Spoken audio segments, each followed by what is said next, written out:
Знімальну групу «Української правди», включно із журналістом Михайлом Ткачем, було затримано польськими правоохоронцями, коли ця знімальна група готувала матеріал про торгівлю поляків з Росією через Білорусь.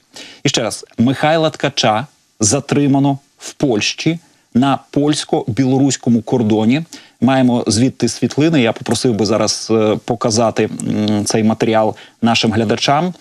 Журналістів під час зйомок транзиту через Білорусь російського зерна до Польщі, їх фактично було там арештовано.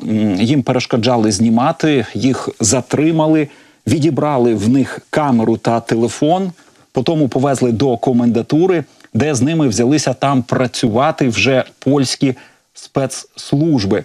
Вони розпитували його про мету зйомок, розпитували, хто в Україні іще знає, що білоруси через свою територію російське зерно в Польщу продають.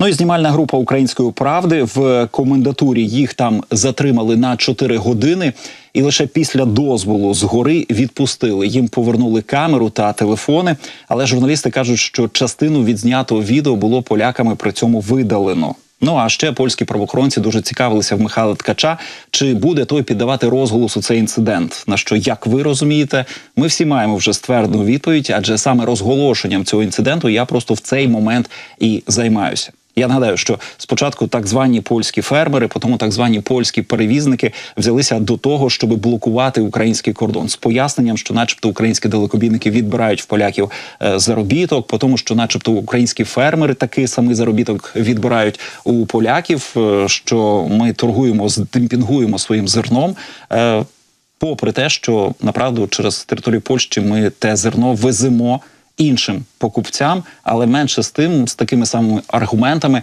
поляки блокують наш кордон. Тим самим просто, знаєте, накидуючи зашморг на шию України